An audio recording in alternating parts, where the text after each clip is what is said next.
नमस्कार. मराठी भाषा विश्व या माझ्या यूट्यूब चॅनलमध्ये आपल्या सर्वांचं पुन्हा एकदा स्वागत. आज आपण इयत्ता 10वी कुमार भारती हे जे काही पुस्तक आहे त्या पुस्तकातला तिसरा पाठ आजी कुटुंबाचं एक आगळ हा आपण बघणार आहे. महेंद्र कदम हे त्याचे लेखक आहेत. आजकाल विभक्त कुटुंब परिस्थिती झालेली आहे सगळीकडे. हम दो हमारे दो असं 4 जणांचं कुटुंब झालेलं आहे. आजी आजोबांना तिथे कुठल्याही स्वरूपाची जागा राहत नाही. अर्थात काही कुटुंबामध्ये अजूनही एकत्र कुटुंब पद्धती आहे, चांगली गोष्ट आहे. त्या मुलांना आजीचं प्रेम मिळतं. पण ज्या घरामध्ये विभक्त कुटुंब पद्धती आहे, आजी आजोबा गावाकडे असतात आणि मग मुलांना आजी आजोबाचं प्रेम मिळत नाही, तर त्या आजी ही काय आहे, या आजीचं महत्त्व सांगणारी ही कथा आहे. इथं कुटुंबाचं आगळ असं म्हटलंय. आगळ म्हणजे काय? आगळ या शब्दाचा अर्थ असा आहे की कडी.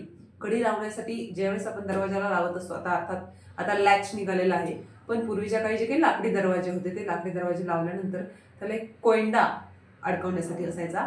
तो कोयंडा की जेणेकरून दार जे आहे ते सुरक्षित राहील. ही आजी म्हणजे काय आहे? ही कुटुंबाचं आगळ आहे. कुटुंब सुरक्षित ठेवण्यासाठीची ती कडी आहे. अशा पद्धतीनं या आजीचं महत्त्व या पाठामधून आपल्याला सांगितलेलं आहे. चला आपण सुरुवात करूया. ग्रामीण संस्कृतीतील एकत्र कुटुंब पद्धतीचं दर्शन या पाठातून घडतं. मानवी नातेसंबंध, त्यातील सुरक्षितता, त्यांचं परस्परावलंबन व या सगळ्याच्या आधारावर असणारी कुटुंब प्रमुख आजी. आजी म्हणजे जणू कुटुंबाचं आगळ. ग्रामीण घराची रचना, ग्रामीण जीवनशैली यावर पाठात प्रकाश टाकला आहे. कौटुंबिक नातेसंबंध जपण्याचा संस्कार करणारा हा पाठ आहे. या पाठातील मुलांचे खेळ, त्यांना मिळणारा रानमेवा, अशा अलीकडील काळात दुर्लभ झालेल्या ज्या काही गोष्टी आहेत त्या या पाठामध्ये आपल्याला पाहायला मिळणार आहेत. ग्राम संस्कृती हा भारतीय संस्कृतीचा पाया असल्यामुळं ग्रामीण संस्कृतीचं महत्त्व जपण्याचा संदेशही या पाठातून देण्याचा प्रयत्न केलेला आहे. माझी आजी जवळजवळ 5.5 फूट उंचीची, रंगाने गोरी असूनही उन्हा पावसाने रापलेल्या त्वचेची, नवऱ्या माग सगळा संसार गळ्यात पडूनही तिसऱ्या आमच्या पिढीवर हुकूमत गाजवणाऱ्या आजीच्या हातात 70 ओलांडली तरी काठी आली नव्हती. दात सगळे शाबूत होते पण मोत्यासारखे चमकत राहायचे. डोकीत एकही केस काळा नव्हता. विशाल नाक, कान, धारधार नाक, चेहऱ्यावर सुरकुत्या पडूनही तरुणपणाच्या सौंदर्याची जाणीव देणारी चेहऱ्याची ठेवण, ताटकणा, पाया जुन्या वळणाच्या नालाच्या वाहणा, अंगात चोळी आणि हिरवं व लाल अशा 2च रंगाची नऊवारी इरकल लुगडी, कपाळावरचं गोंधन दिसू नये म्हणून त्यावर लावलेला बुक्का. आजीच्या छत्रछायेखाली आमचं सर्व कुटुंब गुणा गोविंदाने राहत होतं, नांदत होतं. हे जे काही लेखक आहेत त्या लेखकांनी त्यांच्या आजीचं वर्णन या ठिकाणी दिलेलं आहे की एवढं वय असूनही तिचे दात शाबूत होते. नुसते शाबूतच नव्हते तर ते मोत्यासारखे चमकत होते. डोक्यावरचे केस पिकलेले नव्हते, अजिबात पांढरे झालेले नव्हते. म्हणजे पूर्वीची लोक त्यांचा आहार आणि एकंदरीत त्यांची जीवनशैली पाहिली तर त्यांना कुठल्याही प्रकारच्या बऱ्याचशा आजारांपासून ते दूर राहायचे. पण आजकाल जे काही आपलं धावपळीचं आयुष्य आहे यामध्ये आपल्याला अगदी लहान मुलांचे केस पिकलेले असतात, छोट्या छोट्या मुलांचे दात लहानपणापासूनच किडलेले असतात. ही आपली जी जीवनशैली आहे त्यामुळे वेगवेगळे आजार आणि वेगवेगळ्या गोष्टींना आपण रोज दैनंदिन जीवनामध्ये या गोष्टींचा सामना करत असतो. आमच्या घरी एक गावरान गाय होती. तिला आम्ही कपिली म्हणायचो. एक आड एक वेताला तरी खोट ती नक्कीच द्यायची. त्यामुळं दावणीला कायम कपिलीचीच बैल असायची. कपिली दूधही भरपूर द्यायची. आमचे वडील किंवा काका धार काढायला निघाले की ग्लास घेऊन आमचा मोर्चा गोठ्यात. गायनं पाना सोडला की वासरू अडकायचं. न चरवीतल्या दुधाच्या धाराचं संगीत ऐकत चरवी भरण्याची वाट बघायची. चरवी भरली की पुन्हा वासरू सोडायचं, न ग्लास घेऊन लाईनीत उभं राहायचं. तिथंच मग हे धारोष्ण दूध आमच्या ग्लासात यायचं आणि ते उबदार दूध मिशा येईपर्यंत पीत राहायचं. तिथंच संपून घरात यायचं. राहिलेली अर्धी चरवी घरात आली की म्हातारी ढाळजत न सोप्यात अवतरायची. तिथंच बसून राहायची. हातातील माळेचा एक एक मणी ओढत काहीतरी पुटपुटत राहायची. कारण एकच, माझ्या आईने व धाकट्या चुलतीने चहा करून पिऊ नये म्हणून तिचा सक्त बहार असायचा. 4 घरच्या 4 सुना नांदायला आल्या, त्यांचा कुणाला भरोसा द्यायचा, कोण कुणाच्या लेकराला किती देईल ही खात्री नाही. म्हणून आम्हाला गोठ्यातच दूध मिळण्यावर आजीचा कटाक्ष असायचा. आजी तिथं बसण्याचं आणखी एक कारण होतं. आमची आई थोरली ही होती. आपण बसून जावांना कामं लावायची. खरं तर आजीनं सगळ्यांना कामाच्या वाटण्या करून दिलेल्या. कुणी किती दिवस भाकरी करायच्या, कुणी धुणी धुवायचं, कालवण कुणी करायचं, भांडी कुणी घासायची, हे सगळं ठरलेलं असायचं. आणि आठवड्यानं प्रत्येकीचं काम रोटेशन प्रमाणे बदलत जायचं. प्रत्येकीला प्रत्येक काम आलंच पाहिजे यावर आजीचा भारी कटाक्ष. येत नसेल तिला शिकवायची, पण कामात न कुणाची सुटका नसायची. भाकरी करपल्या की करणारणीला लाखोली, सरपण नीट नसलं की गड्यांची फजिती, स्वयंपाक झाला की आधी आमची बाळगोपाळांची पंगत बसायची. आजी पुढे सरकायची न आमची आई जेवायला वाढायची.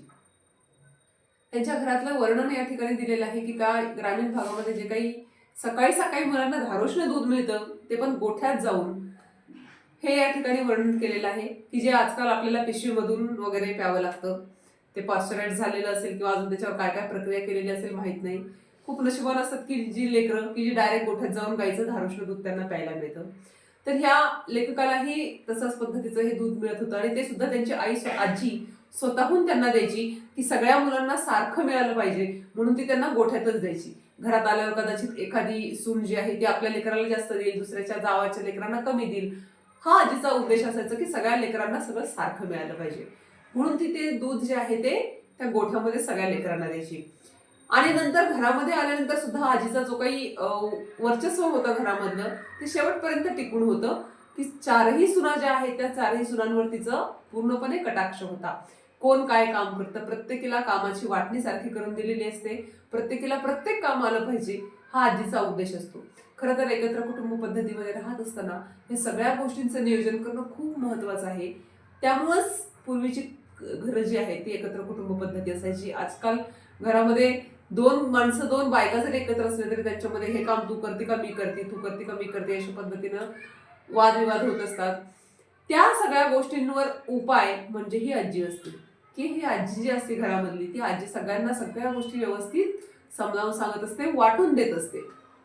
आणि जर या सगळ्यामधून सुद्धा एखाद्याने कामचुकारपणा करायचा प्रयत्न केला किंवा तिने जे काही भाकरी केल्या तिच्या भाकरी जाळल्या किंवा अजून काही झालं असेल तर मात्र आजीची लाखोली तिला खायला लागायची. लाखोली म्हणजे आजी शिवाय द्यायची, मग बडबड करायची जे काही तुमचं चुकलेलं आहे त्याच्यावरती. वाढतानाही आजीचा जागता पहारा, धपाटे घालू घालू खाऊ घालायचं, कुणाला खरकट ठेवू द्यायचं नाही. आमच्या जेवणानंतर रानातल्या भाकरी बांधल्या जायच्या आणि नंतर सगळ्या बायका मिळून जेवायच्या. 10च्या दरम्यान पोरांना शाळेत पिटाळून दुपारच्या कामाचं नियोजन करून मग आजीची स्वारी ढाळजत येणार. बसता बसता झोपी जाणार, पण झोप भारी सावध. कुठं हिकुट्ट झालं की आजी तट्ट जागी, काडोसा घेऊन पुन्हा डोळे झाकणार. झोप होता होता गल्लीतल्या बायका जमल्या की वाकळ शिवायचं असो, शेंगा फोडायचं असो की धान्य निवडायचं असो, सगळ्या मिळून एकमेकींची कामं करायच्या. गल्लीतल्या बायका येतानाच कामं घेऊन यायच्या, गप्पा व्हायच्या, सासूरवास जाच अशा सगळ्यांच्याच चर्चा. हे एक अजून एक ग्रामीण भागातलं महत्वाची गोष्ट आहे की शेजार पाजारणीने एकत्र येऊन एखादं काम करणं. बघा पूर्वीच्या काळी म्हणजे अगदी जुन्या काळामध्ये नाही पण थोड्याशा अलीकडच्या काळामध्ये जरी आपण बघितलं तरी ग्रामीण भागामध्ये पापड, कुरडया, सांडगे हे जे काही उन्हाळा काम आहे हे उन्हाळा काम करण्यासाठी बायका एकत्र यायच्या, एकमेकींच्या घरी जायच्या, एकमेकींना मदत करायच्या. त्यातनं एकमेकींबद्दल जे प्रेम आहे ते प्रेम, चर्चा, जे काही मनातलं दुःख आहे ते हलकं होण्यासाठी ह्या गोष्टींची आवश्यकता असायची. तसंच या आजीच्या काळामध्ये सुद्धा असायचं की दुपारची झोप निवांत झाली की त्या आजीच्या घरामध्ये तिच्या वाड्यामध्ये सगळ्या शेजारपाजारच्या गल्लीतल्या बायका आपापली कामं घेऊन यायच्या. वाकळ म्हणजे गोधडी शिवणं हे एक आजीचं सगळ्यात आवडतं असं काम असायचं. गोधडी शिवणं असेल, भाजी निवडणं असेल, शेंगा फोडणं असेल, या सगळ्या कामं या आजीच्या अंगणामध्ये बसून गप्पांसोबत ह्या काही कामं जी आहेत ती कामं उरकत असायची. आमची ढाळस म्हणजे गावचं वर्तमानपत्र होती आणि त्याची संपादक होती आजी, त्याची संपादक होती. ढाळस म्हणजे जो काही पडवी किंवा ओट्याचा जो भाग असतो त्याला ढाळस असं म्हटलं जायचं आणि ते गावाचं वर्तमानपत्र असायचं. तिथं आल्यानंतर सगळ्या बातम्या ज्या आहेत त्या ठिकाणी यायच्या आणि आजी जी आहे ती संपादक असं त्यांनी म्हणलेलं आहे.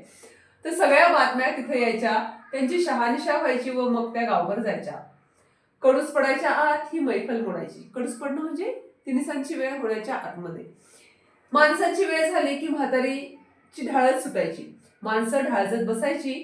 रात्री 8च्या दरम्यान ढाळजचा दरवाजा लागला आणि एकदा आतनं आगळ टाकली की वाडा शांत व्हायचा. या ठिकाणी दिसते बघा हा दरवाजा आहे लाकडी आणि त्याला ही जी काही कडी लावलेली आहे आणि ह्या जो काही लाकडाचा पट्टा आहे त्याला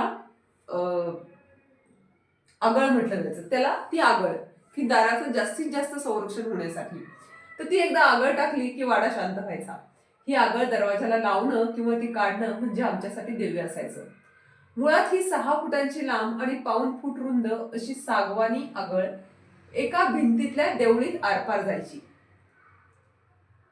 ती आरपार घालून दरवाजा उघडणं किंवा तिच्या तोंडाला असणाऱ्या पितळी वाघाच्या जपड्यातील कडीला हात घालून ती बाहेर ओढणं व समोरच्या भिंतीतल्या देवळीत ढकलणं फार अवघड कठीण होतं.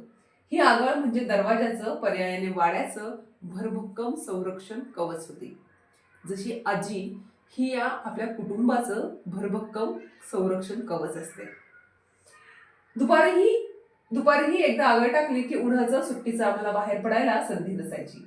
तसाच रात्री त्या आगळीचा आधारही तितकाच वाटायचा. भर उन्हात मग आजीला जास्त त्रास होऊ न देता तिथंच ढाळजत, पडवीत, सोप्यात कुठंही आम्ही बैठे खेळ खेळायचो. चिंचोगे, गजगे, खापराच्या भिंगऱ्या, जिलब्या, चुळमुळ मुळा, भोरा, गोट्या असले खेळ असायचे. आता तुम्हाला हे सगळे खेळ माहीत असतील नसतील, पण हे खेळ बैठे खेळ होते. घरामध्ये उन्हाच्या वेळेला, दुपारच्या उन्हाच्या वेळेला छान घरामध्ये बसून हे छान खेळ खेळता यायचे. आणि घरामध्ये एकत्र कुटुंब असल्यामुळे खूप सारी मुलं असायची आणि हे खेळ खेळण्यामध्ये खरंच खूप मजा यायची. पण आता ना घरामध्ये ती मुलं राहिलेली आहेत, ना हे खेळ राहिलेले आहेत. आता प्रत्येकाला खेळण्यासाठी किंवा आरोग्य कमवण्यासाठी बाहेर पडावं लागतं. कुठल्या तरी स्पोर्ट लावला जातो, कुठली तरी अकॅडमी लावली जाते, अशा पद्धतीनं. तर कधी घरातल्या सरपणातली लाकडं काढून विटी दांडू, भोर बनवीत असायचं. भिंगऱ्या बनवताना त्यांना गोल आकार देण्यासाठी दगडावर घासत बसायचं. मधनच हुक्की आली की पाटी काळी कुळकुळीत व्हावी म्हणून खापरानं घासायची. तरवाडाच्या वाळ्या शेंगांना छिद्र पाडून बाभळी आट्यात ओवायच्या. आट्याला आतून एक आणि बाहेरून एक शेंगीच्या लेंड्या लावायच्या आणि भिंगऱ्या बनवायच्या. ज्वारीच्या ताटांच्या बैलगाड्या बनवायच्या. तालमीतली लाल माती आणून बैल बनवायची. कधी कधी गोटे आणून ते घडत बसवायचे आणि त्यांच्या छान गोल गोट्या बनवायच्या. मग सगळ्यांचा डोळा चुकवून हळूच सटकी मारायची न गोट्या खेळायला जायचं. तिथंच कुरीचा डाव रंगायचा.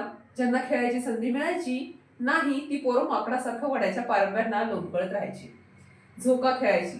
उतरताना पारंब्याच्या शेंड्यांना फुटलेली पिवळी पालवी शेव शेव म्हणून खायची. देवळात जायची, घंटी वाजून म्हाताऱ्यांची झोपमोड करायची. एखाद्या भर दुपारी मग तिथनच मोरच्या विहिरीकडे वळवायचा. मनसोक्त पोहायचं, शिवना पाणी खेळायचं. मुटकं टाकून पाणी उडवण्याची शर्यत लागायची. कंटाळा आला की ओल्या अंगाने तिथंच मातीवर लोळत पडायचं.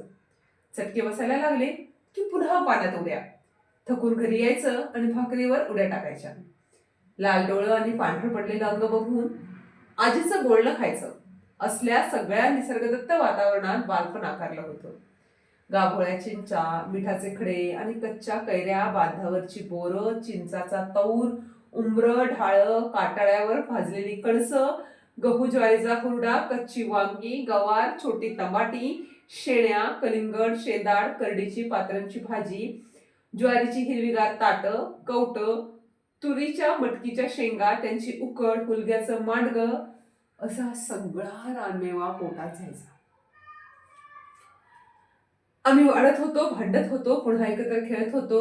ढाळजत आजीच्या धाकात अभ्यास करत होतो. आजीच्या मायेच्या सावलीखाली आम्ही मोठे होत होतो. बघा, हे अतिशय जुन्या काळातलं असं ग्रामीण भागातलं वर्णन आहे. यातल्या बऱ्याचशा गोष्टी तुम्हाला माहीत नसणार आहे, पण तुमच्या आजी आजोबांना मात्र ह्या गोष्टी नक्की माहीत असतील. तुम्ही विचारून बघा. आणि त्यांनी त्यांच्या लहानपणी कशा पद्धतीनं गमती जमती केल्या हे आपल्याला यातले जे शब्द मी वाचलेले आहेत किंवा जे काही रानमेव्याची नावं ऐकली तुम्हाला सांगितलेली आहेत त्यातली खूप कमी तुम्हाला ती माहिती असणार आहे, पण तुमच्या आजी आजोबांना नक्की माहीत असतील. तर हे जे काही आहे आजी कुटुंबाचा आगळ हा पाठ या ठिकाणी संपलेला आहे. या पाठाच्या स्वाध्यायासाठी पुढचा व्हिडिओ नक्की बघा.